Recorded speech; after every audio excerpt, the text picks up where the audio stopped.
नमस्ते, मैं हूँ आंचल और हिंदुस्तानी ब्लॉगर में आप सबका स्वागत है। तो फ्रेंड्स, आज मैं फिर से आई हूँ एक नए ब्लॉग के साथ, एक नई जगह को लेकर। तो गाइज़, आज मैं आई हूँ मीर कासिम की रहस्यमय गुफा को देखने के लिए। तो चलिए हम लोग चलकर देखते हैं। तो आज मैं आई हूँ अपने पापा के साथ, तो ये रहे मेरे पापा। हाय। तो चलिए चलकर हम लोग देखते हैं।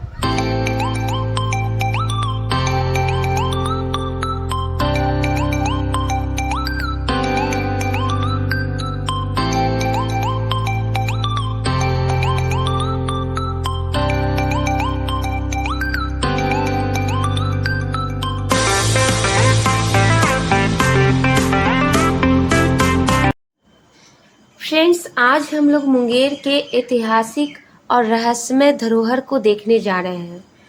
तो उससे पहले हम लोग मुंगेर के बारे में कुछ जान लें। दोस्तों, आपको ये जानकर आश्चर्य होगा कि महाभारत के साक्ष्यों के अनुसार आधुनिक भागलपुर, मुंगेर और उससे सटे बिहार और बंगाल के क्षेत्र अंग प्रदेश के क्षेत्र थे। और तो और महाभारत काल में यह कर्ण का राज्य था। तो दोस्तों, ये बात क्लियर है कि मुंगेर राजा कर्ण की भूमि थी। तो दोस्तों, इसी तरह के अनसुलझे से सवाल को लेकर और बहुत सारे रहस्यमय चीज़ों को आज मैं आपको दिखाने वाली हूँ। तो वीडियो में बने रहिएगा, क्योंकि आज का वीडियो काफ़ी ज़्यादा रहस्यमय और रोमांचक से भरा होगा।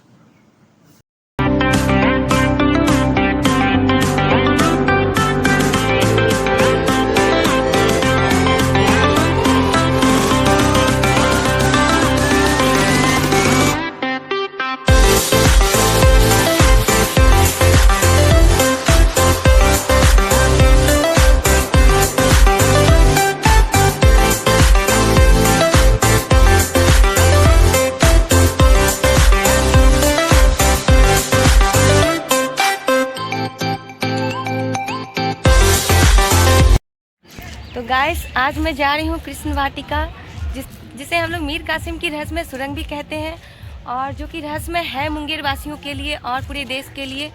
तो अभी मैं इसके बाहर हूँ, अभी मैं इसके अंदर जाऊँगी और चलकर मैं आपको दिखाऊँगी पूरा। तो चलिए हम लोग अंदर चलते हैं और अंदर चलकर देखते हैं।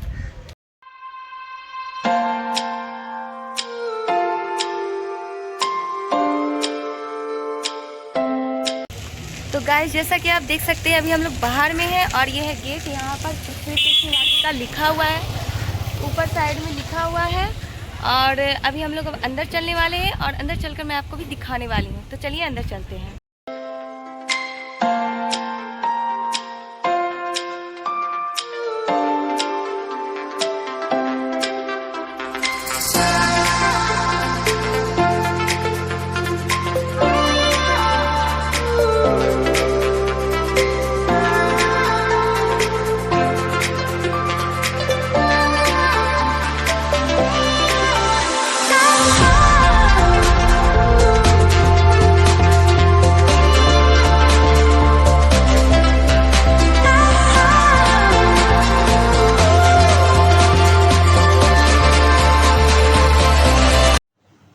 फ्रेंड्स, मैं आपको बता दूं कि यहाँ पर भारतीय स्वतंत्रता संग्राम के सेनानी का मूर्ति बना हुआ है, जो कि आप देख सकते हैं।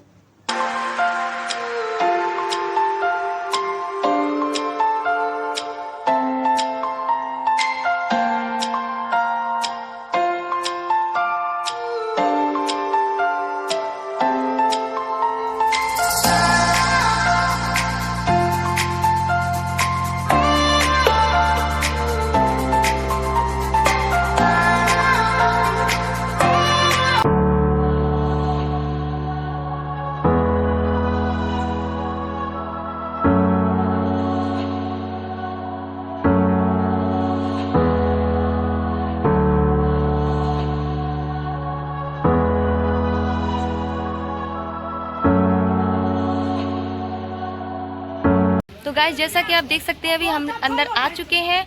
और आप जो मेरे ये जो पीछे देख रहे हैं, यही वो गुफा है जिससे मीर कासिम कहा जाता है कि अंग्रेज़ों के टाइम में वो लड़ाई के टाइम चले गए थे इससे भाग करके। गाइस, चलिए हम लोग नीचे चलकर देखते हैं पहले गुफा को।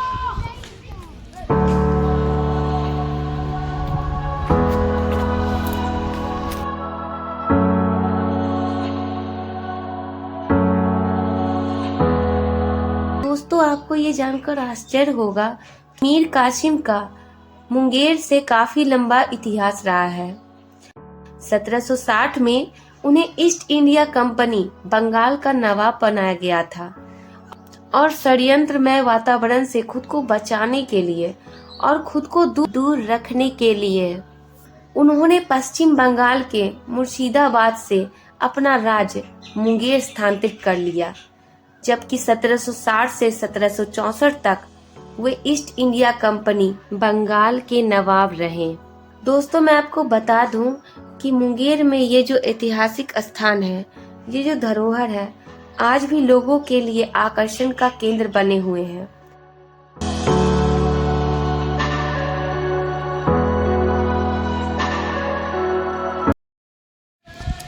तो गाइस जैसा कि आप देख सकते हैं अभी मैं नीचे आ गई हूँ, लेकिन उसके अंदर जाना संभव नहीं है। वो काफ़ी ज़्यादा नीचे गड्ढा में घुसा हुआ है और उसमें काफ़ी ज़्यादा पानी और मिट्टी भरा हुआ है।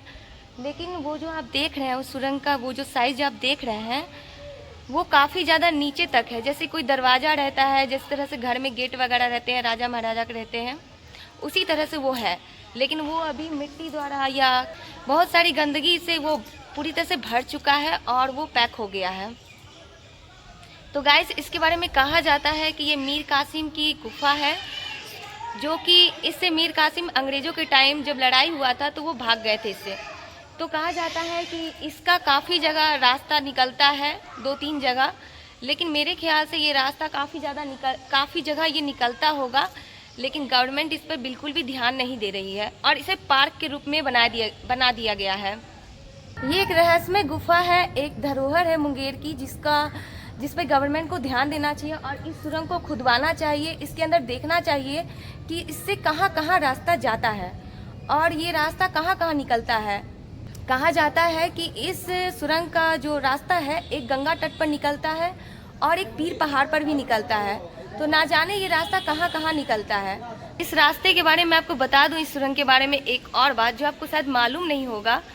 तो कहा जाता है कि राजा कर्ण इसी रास्ते से गंगा तट पर जाते थे स्नान करने के लिए और उसके बाद वो चंडिका स्थान जाते थे और वहाँ से वो सावा मन सोना गरीबों में दान करते थे। जहाँ अभी योग आश्रम स्थित है वहाँ पर वो जाकर गरीबों को सावा मन सोना दान करते थे।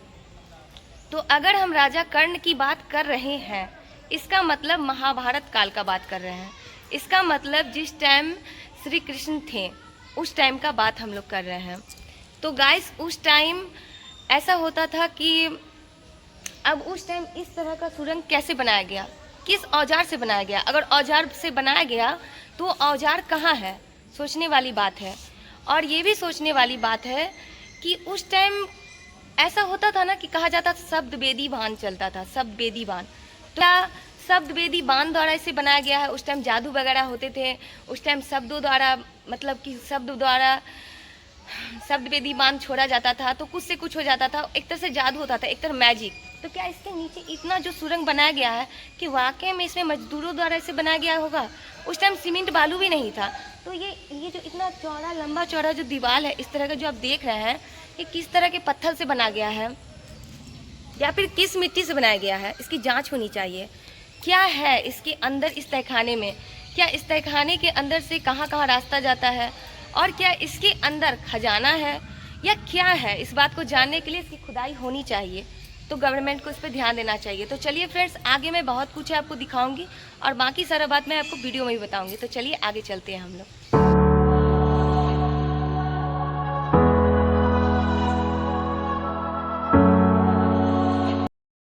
गैस यहाँ अभी पार्क की तरह बना दिया गया है। यहाँ बच्चों के खेलने के लिए झूले वगैरह उस साइड लगा दिए गए जो मैं आपको दिखा दूंगी। तो चलिए आगे चलकर हम लोग देखते हैं अभी।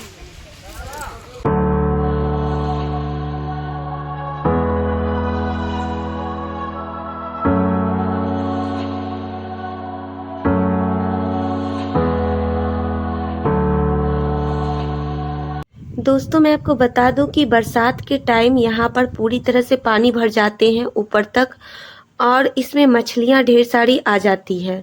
तो बरसात में यहाँ का नज़ारा कैसा लगता है ये भी मैं आपको अभी दिखा देती हूँ। दोस्तों आप उसी सुरंग को देख रहे हैं जिसे मैंने अभी कुछ देर पहले आपको दिखाया था और यहाँ इस तरह से बरसात के टाइम में पानी भर जाता है और ये पानी खुद ब खुद कहाँ से आती है ये किसी को अभी तक नहीं मालूम और इसमें ढेर सारी मछलियाँ आ जाती हैं।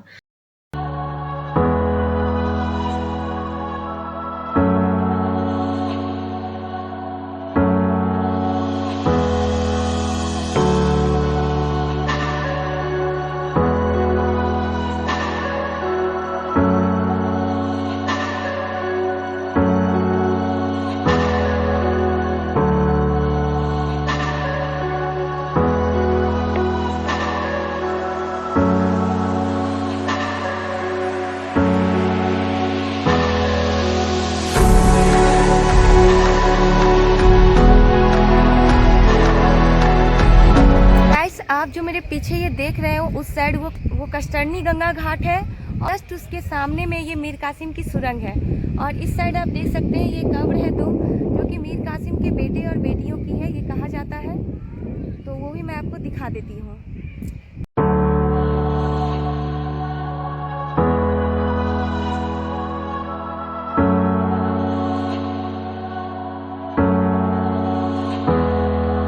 फ्रेंड्स, यहाँ मुझे ये अजीब सा एक पत्थर नज़र आया जो कब्र के ठीक सामने में लगा हुआ था और इस पर बहुत सारी कलाकृति बनी हुई है।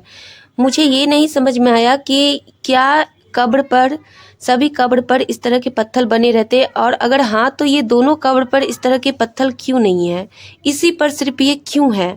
कहीं ऐसा तो नहीं है कि इस पत्थर को घुमाने पर कोई रास्ता दरवाज़ा खुलता है या फिर इस तरह के कब्र पे पत्थर लगाए ही जाते हैं या फिर कोई राजा ही महाराजा के ही पुत्र पुत्री के कब्र पर ऐसा लगाया जाता है। फ्रेंड्स, मैं आपको ये भी बता दूं कि ये मीर कासिम के पुत्र और पुत्री के कब्र है, कहा जाता है पुत्र गुल और पुत्री बहार की। तो फ्रेंड्स, इस तरह के विचित्र पत्थर जिस पे प्राचीन कलाकृति की हुई है, क्या ये कब्र पे लगाए जाते हैं? अगर नहीं तो आप मुझे कमेंट बॉक्स में ज़रूर बताएं कि इस बारे में आपका क्या कहना है।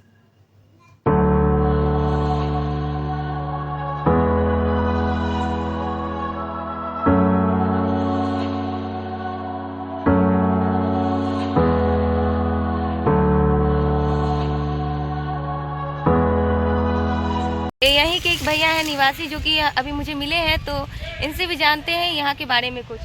तो बताइए भैया, पहले आप बताइए आपका नाम क्या है? मेरा नाम रितेश कुमार है। आप यहीं रहते हैं जी। तो चलिए भैया आप कुछ बताइए यहाँ के बारे में हमें। ये जो सुरंग जो आपने वीडियो किया है ना, ये तो मीर कासिम का सुरंग है।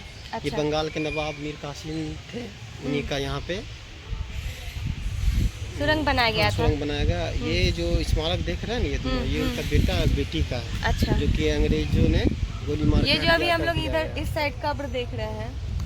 हाँ, आप हमको ये बताइए कि ये जो सुरंग भर गया है इस साइड से, तो मुंगेर वासियों को और यहाँ के लोगों के लिए इस तरह के यहाँ पर जो धरोहर है, इस तरह का चिल्ड्रंस पार्क बना दिया गया, ये जबकि ये धरोहर है, इसको चिल्ड्रंस पार्क तो नहीं बनाना चाहिए था, कहा जाता है। और ये जो खड्डा पूरा भर गया है, इसको खनवाना चाहिए कि नहीं? जी जी, इस पे तो हम बोलते सरकार को ध्यान देना चाहिए। ये बहुत बड़ा गेट है, ताला लगा हुआ है। बिल्कुल। अगर ये खुदाई होगा तो हमारे आने वाले जितने भी हैं लोग, हमारे बच्चे वगैरह जो भी है, वो देखेंगे, हमारे इतिहास के बारे में जानेंगे। तो सरकार को इस चीज़ पे तो ध्यान देना चाहिए। मेरे पापा भी इसके अंदर गए थे, अंदर जब ये पूरा खाली था ना गेट टाइप का, तो अंदर गए थे ये, और जगह जगह ऊपर से ऐसे गोल गोल बना हुआ था और आसमान दिखाई देता था। ये काफी रास्ता जाता है। रास्ता बहुत, ये पीर पहाड़ निकला हुआ है। कोई बोलता है कि भागलपुर है ना, पता होगा आपको। हाँ। और इसमें देखिए खुदाई होने पे बहुत कुछ मिल सकता है। हाँ, बहुत सारे राज खुलेंगे इसके अंदर, कुछ भी बहुत कुछ हो सकते हैं चीज, लेकिन सरकार ध्यान दे तब तो। हाँ, तो यहाँ के लोगों का भी मानना है कि यहाँ खुदाई होना चाहिए, सरकार को ध्यान देनी चाहिए। ये बहुत ही ऐतिहासिक धरोहर है, ये अनमोल है और इसको ऐसे ही वेस्ट नहीं करना चाहिए, मट्टी वगैरह नहीं भरना चाहिए, इस पर ध्यान देना चाहिए। तो भैया थैंक यू।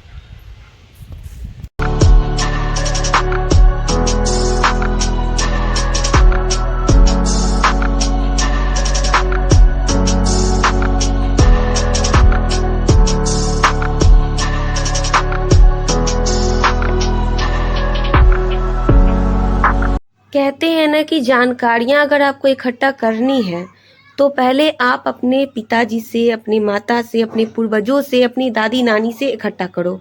तो फ्रेंड्स मैंने भी इस सुरंग के बारे में अपने पापा से पूछा कि पापा क्या आप कभी इस सुरंग के अंदर गए?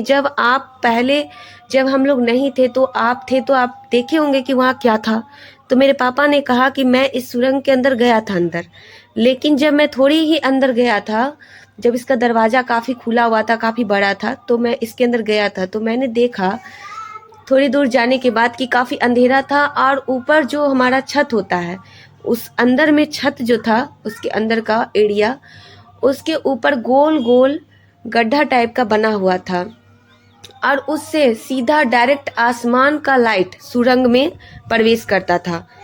तो 2-3 इस तरह का मुझे दिखाई दिया, लेकिन उसके बाद मुझे थोड़ा भय लगने लगा कि पूरा अंधेरा है, तो मैं क्या करता, मैं निकल गया उससे।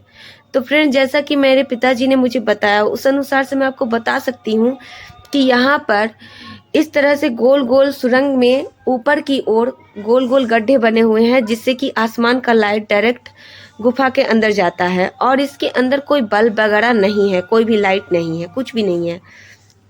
तो फ्रेंड्स जैसा कि मैंने जाना उस अनुसार से मैं आपको ये भी बता दूं कि सोजी घाट की तरफ और भी जगह हैं, आप उस साइड जब जाओगे रास्ते में तो पहले वहाँ गोल गोल गड्ढे टाइप के होते थे।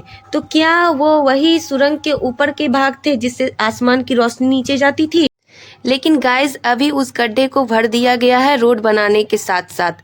तो फ्रेंड्स ये पूरी सच्ची घटना थी जो मेरे पिताजी ने मुझे खुद बताया है और ये पूरा सच है। तो गाइस आज के लिए ब्लॉग बस इतना ही। आई होप आज का वीडियो आपको अच्छा लगा हो। तो गाइस आपको क्या लगता है कि यहाँ पर खनाई होनी चाहिए कि नहीं, इस बारे में पता करना चाहिए कि नहीं सरकार को कि आखिरकार इस सुरंग में क्या है? तो फ्रेंड्स इस बारे में आप मुझे कमेंट बॉक्स में जरूर लिखिए। तो गाइस जाने से पहले वीडियो को लाइक जरूर कर दीजिएगा और अगर आप मेरे यूट्यूब चैनल पर न्यू आए तो मेरे यूट्यूब चैनल को सब्सक्राइब जरूर कर लीजिएगा। मैं फिर से आऊँगी एक नए जगह को लेकर एक नए ब्लॉग के साथ। तब तक के लिए take care, thank you and bye bye.